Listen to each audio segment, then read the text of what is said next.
Welcome to the class. Um, we are beginning some interesting discussion about globalization, and in the previous class we had a brief session in which I introduced you the syllabus, the structure of the syllabus, an overview of the themes and topics that we will be discussing. We also discussed a series of important scholars whom we will come across in this particular course. And I also described the rationale in which various chapters are arranged. So I hope you must have got some fairly good idea about the overall structure of the course, both its content as well as the structure of the course. Now, in this class, I want to give you a very broad overview of some of the important key debates in globalization literature. So it becomes evident as we proceed that there are hardly any consensus among scholars regarding exactly what constitutes globalization. Or there are a plethora of definitions. There are a plethora of arguments about what exactly is globalization in terms of its definition, in terms of its kind of a theoretical framework which has to be used to make sense of this particular phenomenon. And starting from this question, what exactly is globalization? Okay, or anything? Is there anything that is happening as specifically that can be termed as globalization?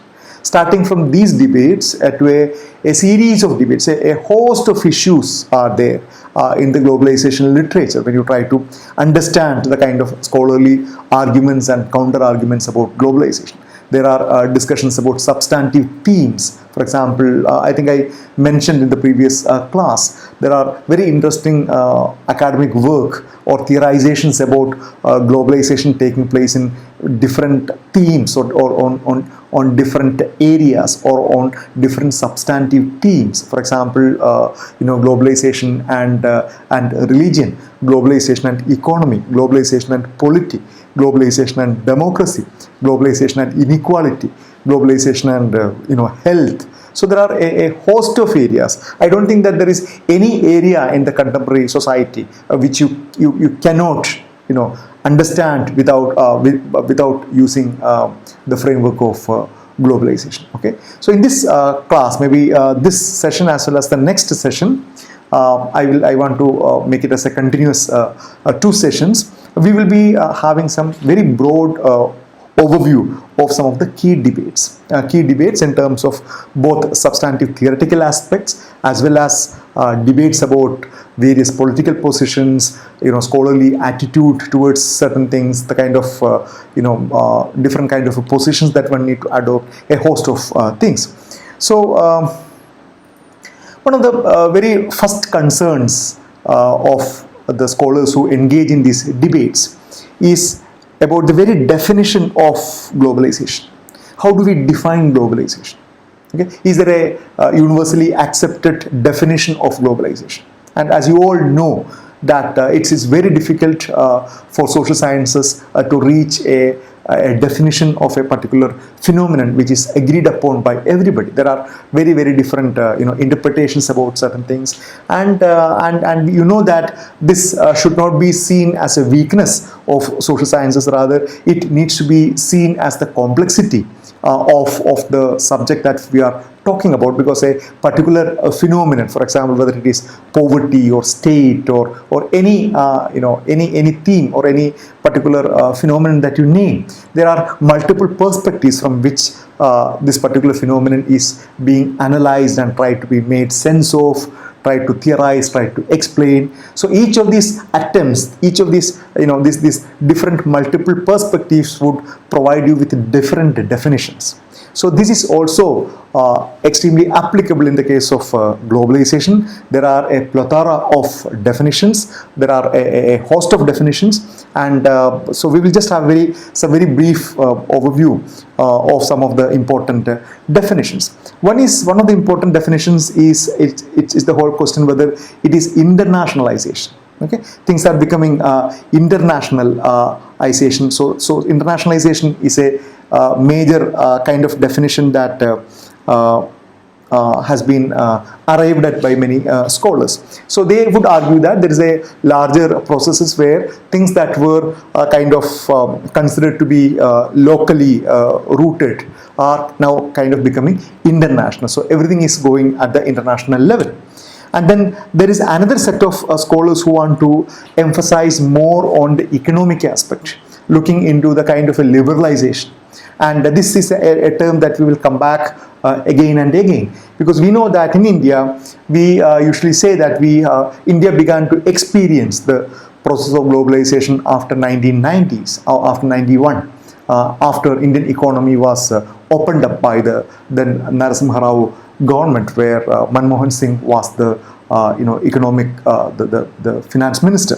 So there are scholars who argue that globalization needs to be seen as a liberalization of economy, and a liberalized economy is what actually is pushing the globalization forwards. In a liberalized economy where you open up your markets, where you allow a free trade, where you open up your market and you let go a host of protective measures and the policy of protectionism, you invite other countries, you invite other countries' investment, you allow multinational companies to come and open shops in your country. So that is one of the most important driving forces of globalization. So one set of definition revolves around the question of liberalization.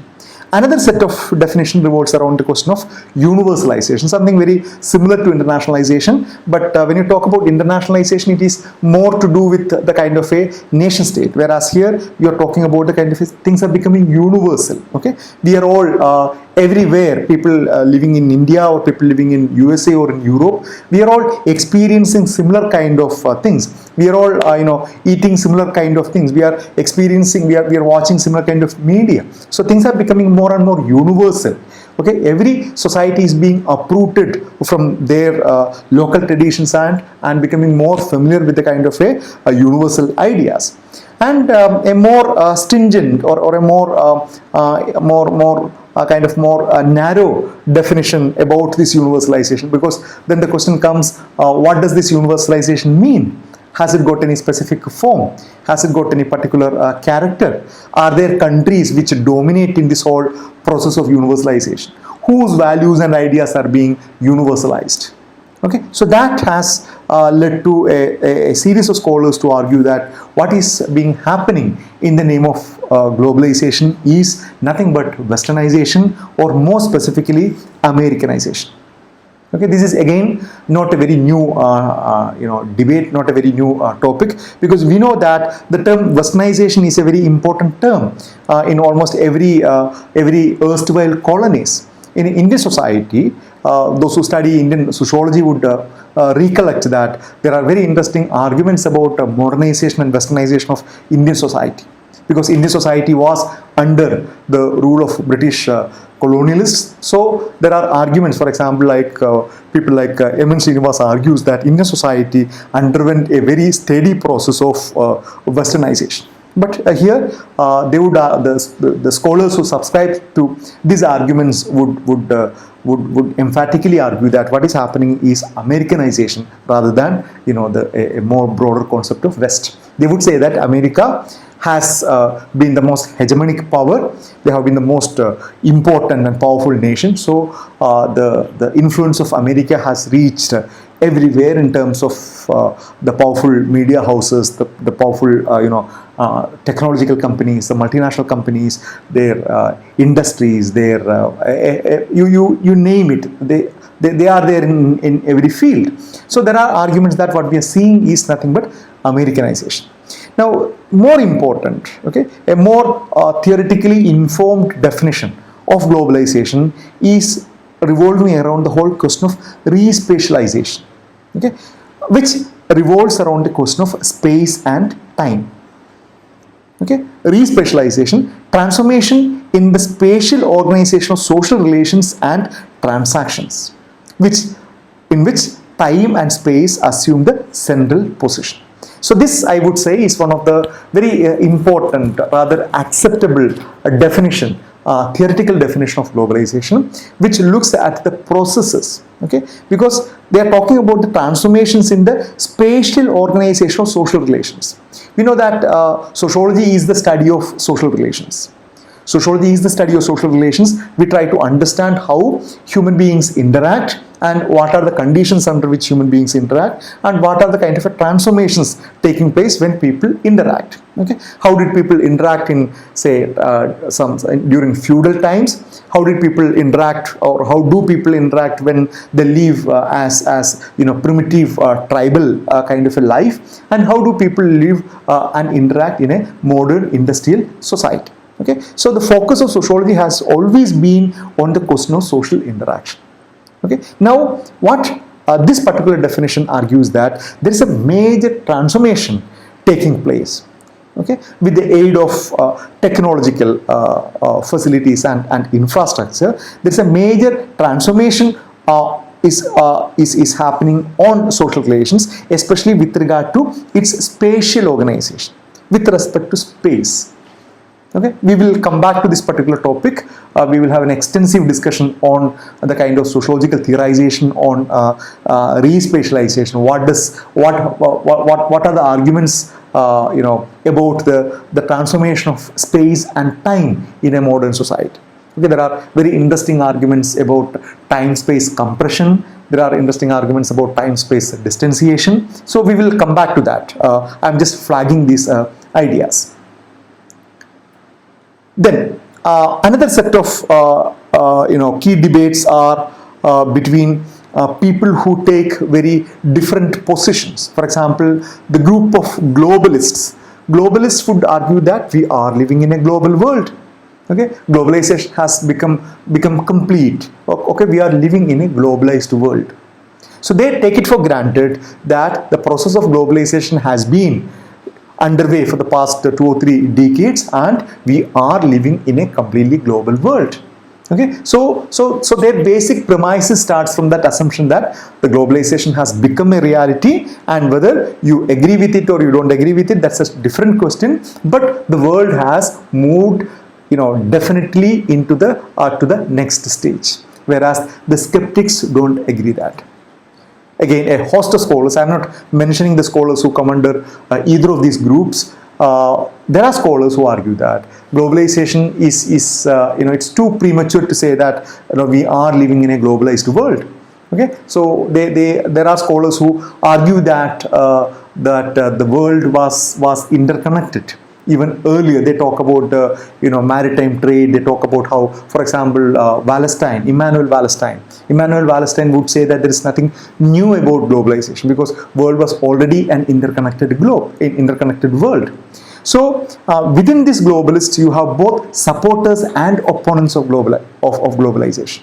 So that's what I'm saying. This globalists, they represent a prime position of the scholars the primary position of the scholars who assume that globalization has become a reality. And after that, then there are differences of opinion among them about whether they need to support or they need to oppose, because there are a lot of reasons why there are scholars who support globalization. There are scholars who are opposed to globalization as well. So these debates revolve around the question of economy. Okay, what has happened to global economy? Has it become a really true global economy where the role of the nation state is very subdued? Okay, so what is the kind of a very interesting relationship between the nation, the national economy and the global economy? Okay, are all these countries have become part of this kind of a global economy? Or there are interesting debates about state. And again, we will take up this particular topic very extensively in the coming weeks, because this is a very, very important topic.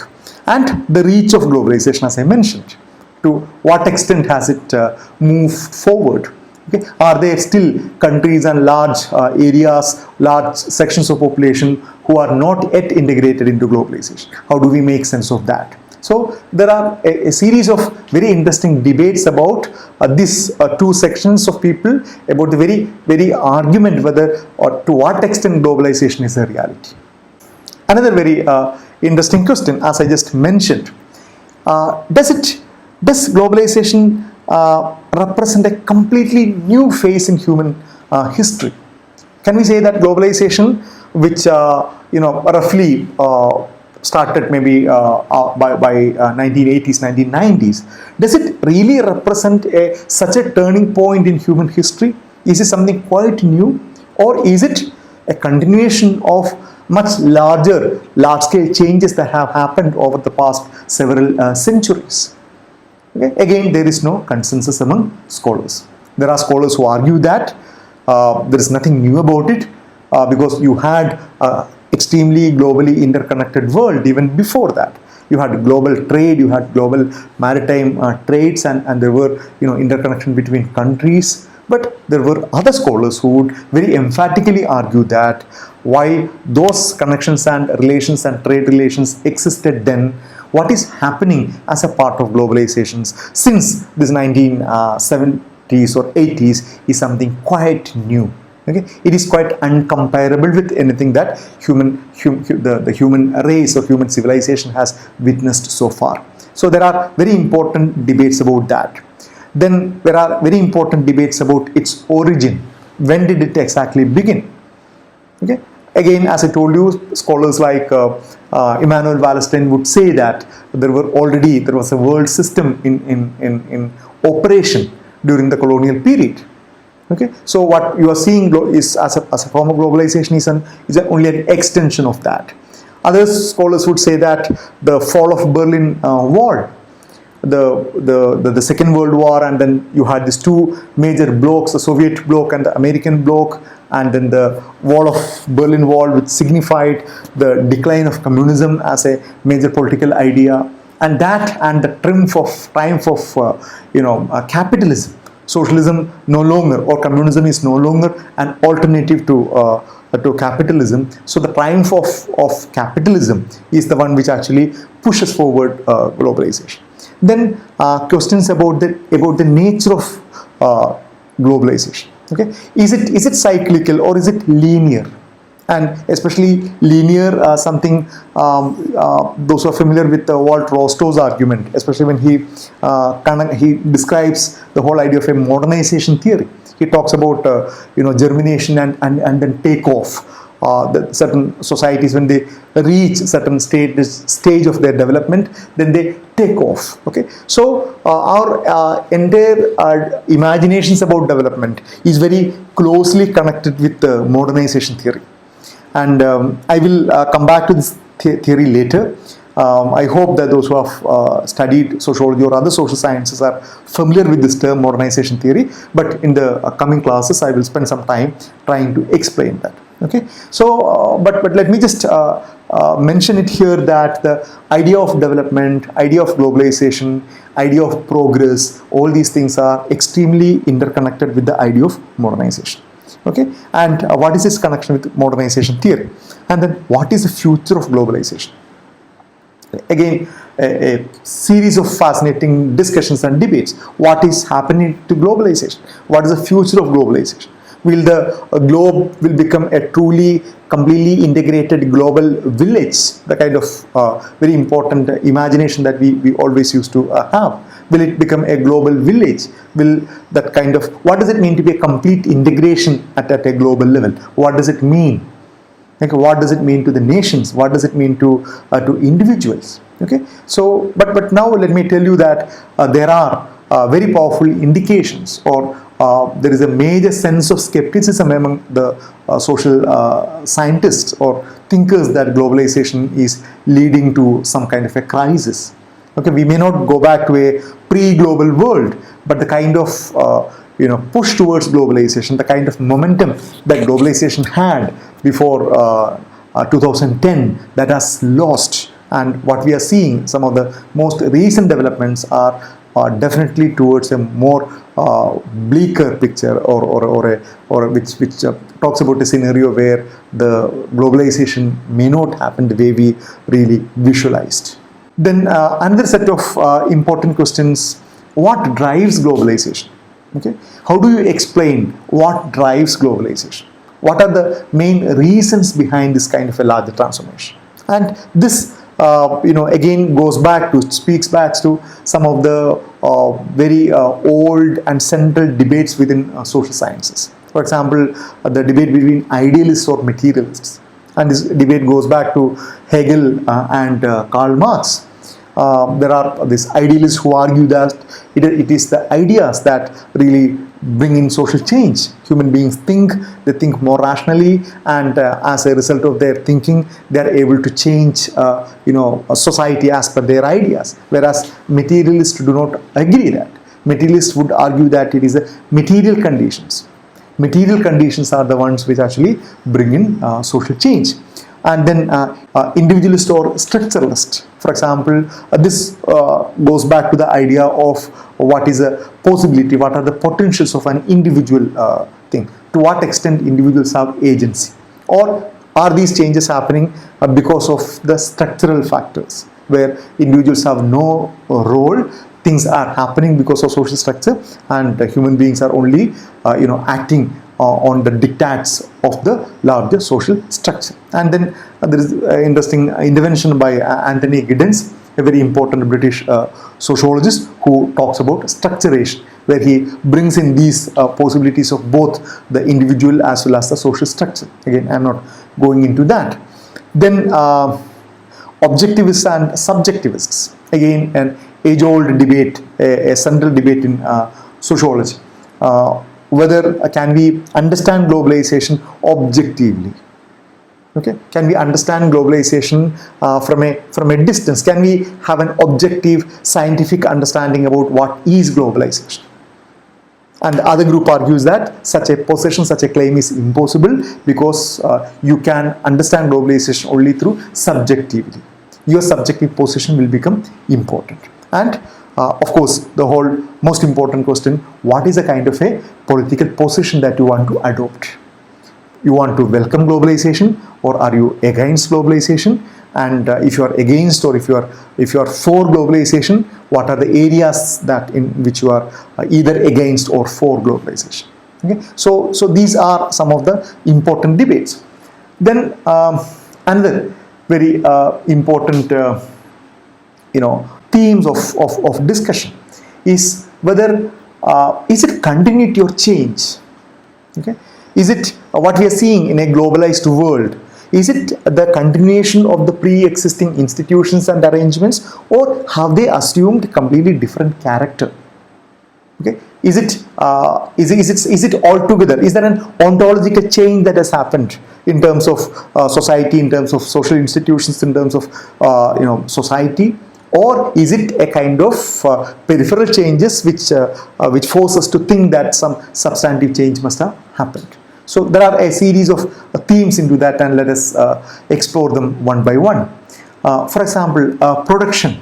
Okay, one of the central concerns of social sciences, especially that of economists. Okay, with respect to production, does globalization represent a completely new phase in the history of human civilization?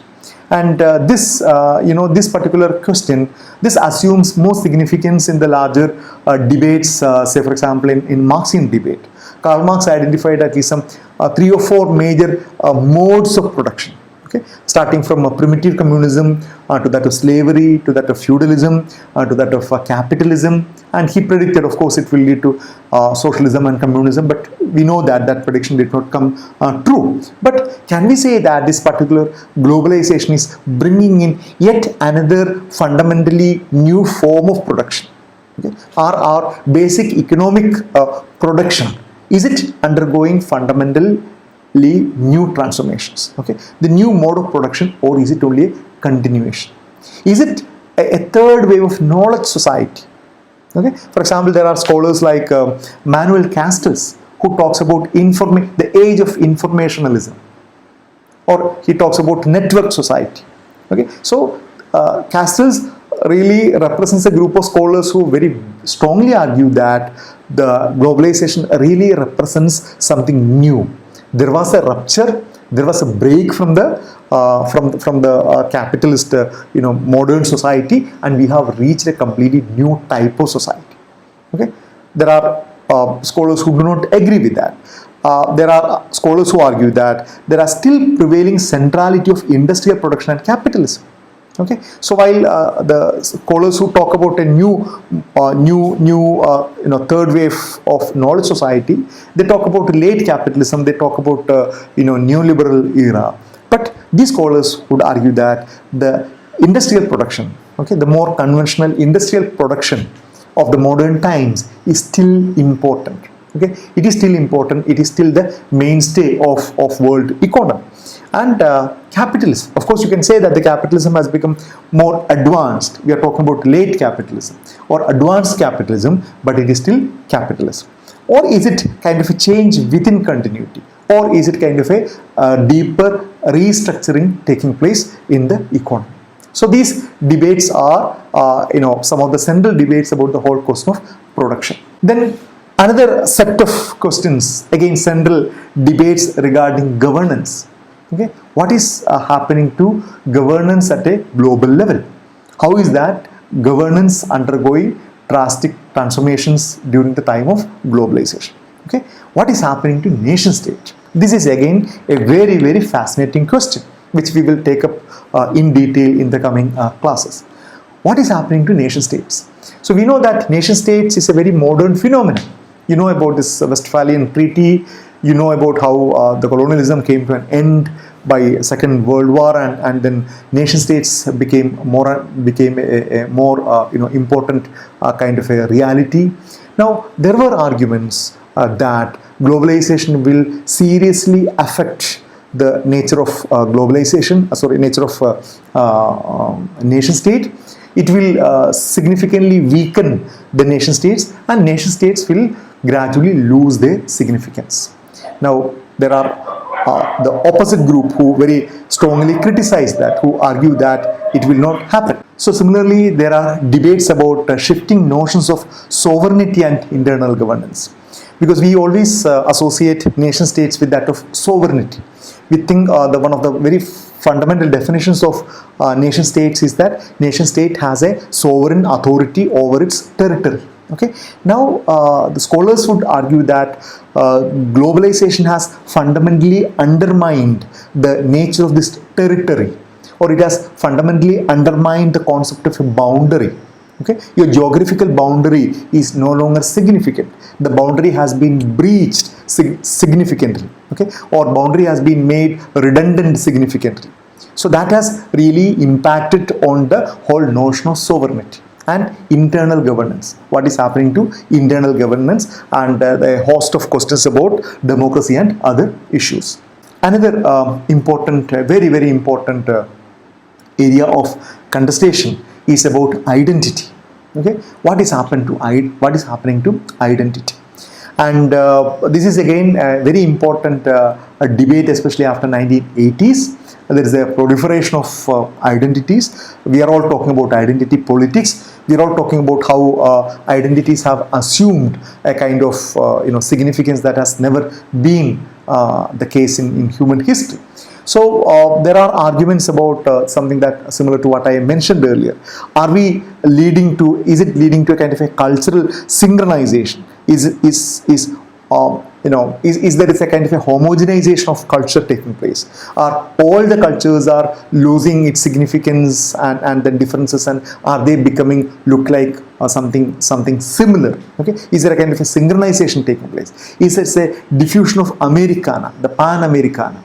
Okay, is the American culture, is it going to be prevalent everywhere? Is it going to displace native cultures of various societies? Of course you know that you must have heard a lot of people talking about it, that we are losing our culture, and our youth, our boys and girls are imitating the American culture, so we need to protect our culture. So what is exactly happening? And there is also very interesting argument about McDonaldization by George Ritzer, which I will discuss in the coming class when we talk about cultural globalization. This term is very important, McDonaldization, which again talks about a kind of a homogenization of cultures. Now again there are different political positions about this cultural globalization, what is happening at the realm of culture. So one group would argue that what is happening is a kind of a progressive universalization.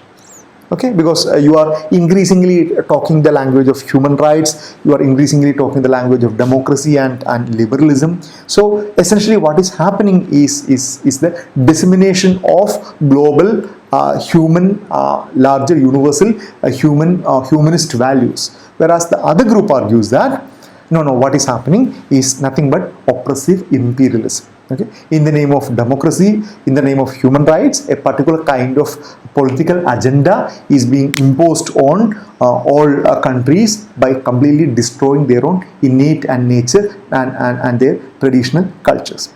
And or a third position is a more important, more interesting, maybe more appropriate, is that there is an increased cultural diversity through globalization. Okay, I want you to understand this term more. I want you to look at this term more closely. It's globalization. There is a global as well as local dimension. Okay, so they don't look at it as a one-dimensional process. They don't think that all whatever is local, they are all losing, and then only the global things are becoming local. No, they are talking about globalization, a very interesting transformation between the local and the global. This again, we will come back to this particular topic later. Then, as a part of this, discussion on identity, what we are seeing today. Okay, there are assertions of nationalities, assertions of primordial identities, including religion and ethnicity. Okay, because why I'm talking about this in terms of cultural globalization is that there were times when we believed that people will become more cosmopolitan. Okay, you will become cosmopolitan, you will become global citizens. People will be able to move around. People will not have to really bother about their color. People, the whole humanity, they will say goodbye to their primordial identities, and they will only treat each other as individuals. Okay? This was one of the dreams, or one of the utopian dreams of modernity. At least a substantial section of scholars believed that all our primordial identities will lose their significance. Okay, our nationalism, our nationality, our race, our ethnicity, our religion, our caste, these things which are considered to be traditional, which are considered to be backward, okay, these things will lose, and we all will emerge as modern individuals. But we know that that only remains as an utopia, that only remains as an unfulfilled dream, and what we are seeing is a kind of a reverse process. Okay, everywhere increasingly we are seeing the kind of an assertions based on nationalities, based on primordial identities, religion, ethnicity, rise of right-wing politics across Europe and many other parts of the globe, increasing xenophobia, the fear of the other people, fear of the migrants, fear of the refugees, fear of the migrant laborers. So we need to protect our own soil. The other cannot be allowed to come and then live here. This becomes a very important political slogan. And is the clash of civilization coming true? Clash of civilization, we will discuss again. Those who are not familiar, this is a very maybe rather infamous argument put forward by an American political scientist. Samuel Huntington argued that in the future there could be a serious crisis, serious conflict between people belonging on the basis of religions, okay, especially between Islam and Christianity. So, and also is it the era of multiculturalism. Again, this multicultural project was a very important project during 60s and 70s, especially in Europe. Okay, so or even in USA, it was seen as a heaven of multicultural societies, people coming from all over the globe, and everybody is free to have their own culture. So it was seen as a celebration of different culture. Now, are we witnessing the end of that particular dream? Now, another set of questions: what is happening to knowledge in globalization? Does globalization bring in new ontologies? Okay. Does it bring in new epistemology? Does it bring in new methodology? And these are again fundamental questions. Okay, ontology, you might know, it's the whole concerned questions about what is reality. Okay, it's the whole concern about the whole question of being. What is? So what is our understanding of certain thing? Is that particular thing itself, is it changing in its character? And epistemology is the kind of a knowledge system that is appropriate to make sense of that. So there is a very close connection between ontology, epistemology, and methodology. So does globalization warrants a completely new approach towards our understanding of what is and how do we make sense of through what kind of methodologies? And changes in the understanding of space and time. I mentioned about that. Some of the important theorizations revolve around the question of space and time. And these two things, space and time, are some of the most fundamental concerns of physics. It's some of the most fundamental concerns of social sciences as well. So are we talking something that significant, that fundamental about a kind of a change? And the kind of a crisis of rationalism, because a crisis of modernity is also the crisis of rationalism. Okay, are we reaching, or have we reached a scenario where the rationalist epistemologies no longer make any sense? And the challenge to disciplinary boundaries. That globalization has brought in a host of new disciplines, like for example, media studies, cultural studies, development studies. Okay, these sexuality studies, masculinity studies. Okay, so or conflict studies. So these are some of the important disciplines, interdisciplinary fields that are emerged by challenging the more conventional disciplinary boundaries. And interesting debates about methodological nationalism and methodological cosmopolitanism, which again I will discuss in detail, especially when we discuss people like Ulrich Beck. Argues that social sciences can no longer follow the kind of conventional disciplinary methods. Rather, it has to be different. So, is it social change and globalization? And this is again a very interesting set of questions. Are we talking about globalization from the standpoint of a postmodernity, or is it, do you characterize it as high modernity, or do you characterize it as late modernity or liquid modernity or any other term? Because again, there is no consensus among scholars. Especially there are a lot of sociologists who do not agree with the argument that we have already reached postmodernity, or we are in a postmodern scenario. They are critical of that.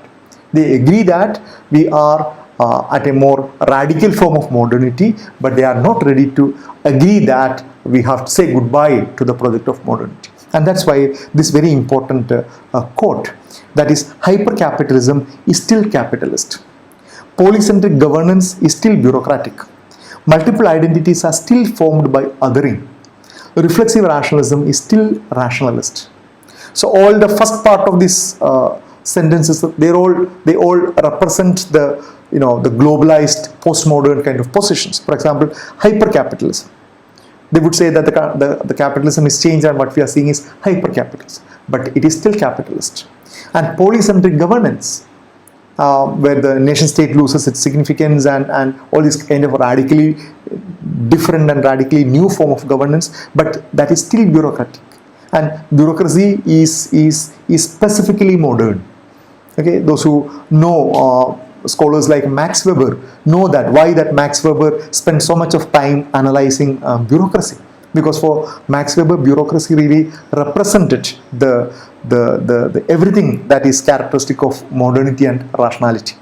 And multiple identities are still formed by othering. Again, a very important point. Now we are talking about the proliferation of identities. We are talking about the celebration of identities. We are talking about the necessity to move beyond binaries, especially in questions about sexuality. We are talking about the need to move beyond heteronormativity. Okay, but still the underlying process is othering. You can't have an identity formation without the process of othering. And reflexive rationalism is still a rationalist.